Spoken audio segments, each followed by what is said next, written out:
तो विनोद जी, अब मैं आपके पास ये पूछ रही हूं आते हुए कि भाई उत्तर प्रदेश जहां पर सीट शेयरिंग नहीं हुई एनडीए में, उसके बावजूद ओम प्रकाश राजभर नए नवेले मंत्री बन और कहते हैं कि भैया एनडीए में किसी की हिम्मत नहीं है, ये वहां अनुशासन है, डिसिप्लिन है, ये सारी सिरपुटअव्वल इंडिया में होती है। ये जो घोसी की सीट का अनाउंसमेंट ओम प्रकाश राजभर अपने दम पर कर दिए, इसका लॉन्ग टर्म इंपैक्ट क्या है उत्तर प्रदेश की राजनीति पर? पहले तो आप थोड़ा सा अपना वाक्य सुधार लीजिए। ओम प्रकाश राजभर ने अपने दम पर अनाउंसमेंट नहीं किया है।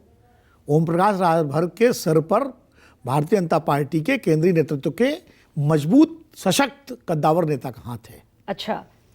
ओम प्रकाश राजभर ने जितनी आलोचनाएं, राजनीतिक गालियां आप कह लीजिए, ठीक बात है, प्रधानमंत्री जी को और भारतीय जनता पार्टी के नेताओं को दी हैं, उसके बावजूद जिस तरह उनको एनडीए में शामिल किया गया और पिछले 6-7 महीने से मंत्री बनने के रास्ते में लगे रहे और आखिर चुनाव के बिल्कुल एकदम पूर्व संध्या पर उनको मंत्रिमंडल में शामिल किया गया मुख्यमंत्री योगी आदित्यनाथ की अनिच्छा के बावजूद।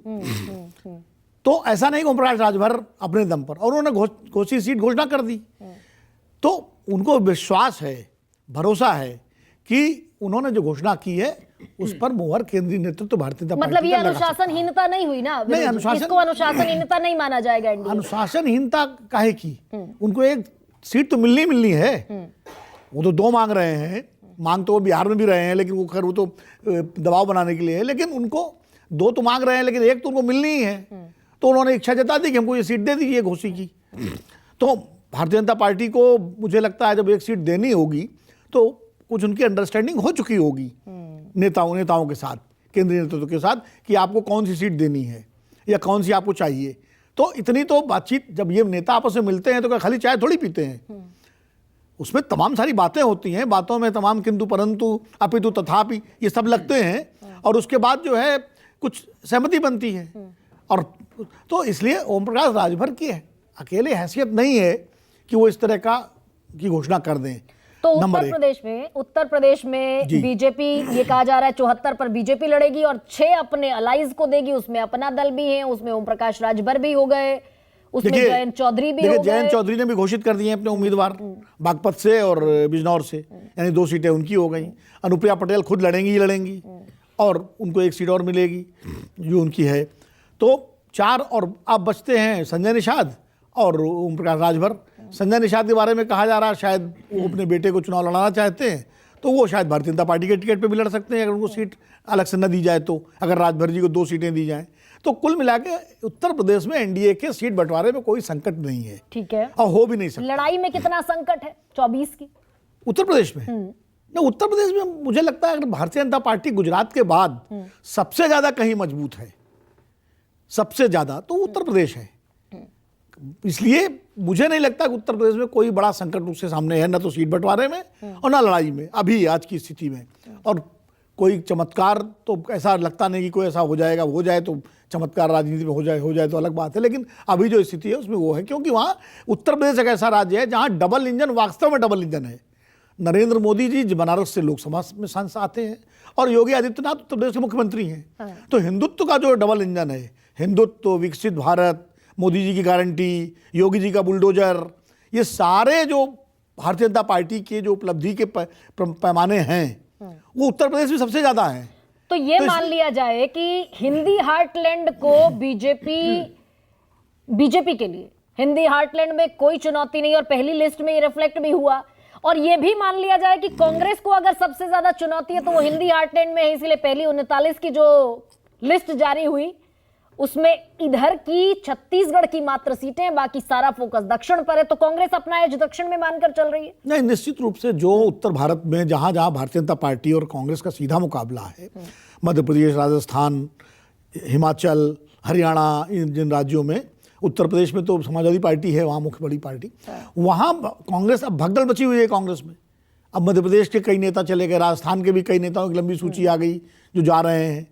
तो ये भारतीय जनता पार्टी की एक रणनीति का भी हिस्सा है कि भाई एक ऐसी अवधारणा बना दो कि कांग्रेस बिल्कुल खाली हो गई और कांग्रेस के जो उम्मीदवार हों वो इतने उनका मनोबल टूट जाए कि चुनाव से पहले ही, घोषणा से पहले ही कि वो जैसे होता ना कि युद्ध से पहले ही आप परास्त हो जाएं, पस्त हो जाएं। तो इसलिए इन राज्यों में यही स्थिति बनाई जा रही है। पहले तो विधानसभा चुनाव ने मनोबल तोड़ा उनके नतीजों ने। दूसरा, आप जिस तरह नेताओं, अब सुरेश पचौरी जैसे नेता जब चले गए, संजय शुक्ला, संजय शुक्ला तो बीजेपी से ही कांग्रेस में आए थे, उनका जाना मुझे आश्चर्य नहीं करता है, लेकिन सुरेश पचौरी का जाना जरूर आश्चर्यचकित करता है, जिनको 4 बार राज्यसभा दी गई, जिनको केंद्र में मंत्री बनाया गया, प्रदेश अध्यक्ष बनाया गया, और बहुत विश्वसनीय, भरोसेमंद थे पार्टी के नेतृत्व के, राजीव गांधी से लेकर के सोनिया गांधी तक। तो क्या ऐसा माने विनोद जी, ये जो भगदड़ मची है महाराष्ट्र से लेकर मध्य प्रदेश तक और जितने भी सब कांग्रेस के दशकों तक जो लोग रहे, ठीक वैसी ही भगदड़ है ये जैसी 2014 में देखी और तकरीबन 2019 में हालांकि अपेक्षाकृत कम दिखी और ऐसी अभी नजर आ रही है। देखिए तो फिर ये कांग्रेस की सीटों का कोई भविष्यवाणी आपकी है? 52 से बढ़ेंगी या और घट जाएंगी, जैसे ममता बनर्जी कह रही है कि 40 भी ले आए तो गनीमत है? देखिए 2014 की भगदड़ एक स्वाभाविक भगदड़ थी। 2024 की भगदड़ में स्वाभाविक के साथ साथ बहुत सारे दूसरे फैक्टर्स का भी हाथ है। मतलब अभी संजय शुक्ला की आपने बात की, अब संजय शुक्ला के बारे में कहा जा रहा है उनका खनन वाला कोई मामला जो है उसका कोई नोटिस इशू हो गया था, तो वो भी एक दबाव है। इस तरह के अशोक चौहान पर आदर्श घोटाले का को लेकर के और उसको लेकर के बराबर कृपा शंकर सिंह, आप बताइए, कृपा शंकर सिंह को लेकर बाकायदा प्रेस कॉन्फ्रेंस होती रही कि इनको जो है, जब ये मुझे संजय निरुपम बयान पे हंसी आ रही थी। संजय निरुपम, एक तो उनकी समस्या ये है कि वो शिवसेना का जब से कांग्रेस से गठबंधन हुआ है वो बड़े असहज है, क्योंकि शिवसेना से ही कांग्रेस में आए थे, और वो कह रहे हैं कि क्या कीर्ति कालेकर जो जिनको जो है वो हाँ जो है उनके वो खिचड़ी घोटाले में उनके लिए वोट मांगेंगे। अरे भाजपा कार्यकर्ता कृपा शंकर सिंह के लिए वोट मांगेंगे जौनपुर में, जिनके लिए पूरी भारतीय जनता पार्टी ने बंबई में जो प्रेस कॉन्फ्रेंस की, सब किया। तो ये अब राजनीति में कौन किसके लिए वोट मांगेगा, कोई मतलब रह गया इस चीज का? इसमें आपका प्रेडिक्शन विनोद जी कि कांग्रेस को लेकर जो ममता बनर्जी बयानबाजी कर रही है उसमें कोई सच्चाई, 52 से कांग्रेस उभरती हुई दिख रही है इस बार, इस सारी भगदड़ के बाद? देखिए, ना तो मैं ज्योतिषी हूं, ना मैं हूं सेफोलॉजिस्ट, और मैं दिल्ली में बैठ के कोई भविष्यवाणी कैसे करूं जब तक मैं पूरा जाके क्षेत्र इलाकों में घूमूं नहीं। जब तक उम्मीदवारों की घोषणा हो जाए, फिर आप राज्यों में जाएं, वहां देखें, तब जाकर के कुछ कहने की स्थिति होती है। इसलिए मैं ममता बनर्जी तो ठीक है, वो तो राजनीतिक बयान है उनका। अब वो मान लीजिए, अब कह दीजिए अधीर रंजन कह दें कि ममता बनर्जी 3 सीट जीत पाएंगे, बंगाल में नहीं जीत पाएंगे, उसका कोई मतलब है उस बयान का? तो इस तरह ये राजनीतिक बयानबाजी है, और इस पर मैं कोई भविष्यवाणी नहीं कर सकता, क्योंकि मैं ना तो ज्योतिषी ना सेफोलॉजिस्ट हूं। मैं ये कह सकता हूं कि कांग्रेस अपना चुनाव लड़ेगी। भाई कांग्रेस की, अगर आप पूछ रही हैं तो कहां सीटें बढ़ने की उम्मीद है, ये आप पूछ सकती हैं। भाई कर्नाटक में कांग्रेस अच्छा प्रदर्शन कर सकती है, तेलंगाना में कांग्रेस अच्छा प्रदर्शन कर सकती है, केरल में हो सकता है कांग्रेस अपने पुराने प्रदर्शन को दोहरा ले, ये कुछ हरियाणा में हो सकता है उसका प्रदर्शन थोड़ा बेहतर हो, दिल्ली में गठबंधन हुआ है तो हो सकता है कुछ सीटें वो निकल जाए। तो ये संभावनाएं हम लोग व्यक्त कर सकते हैं कि जहां जहां हो सकता है, लेकिन हम नंबर बता दें ये हम कैसे बता सकते हैं? ये अभी संभव नहीं दिखता है।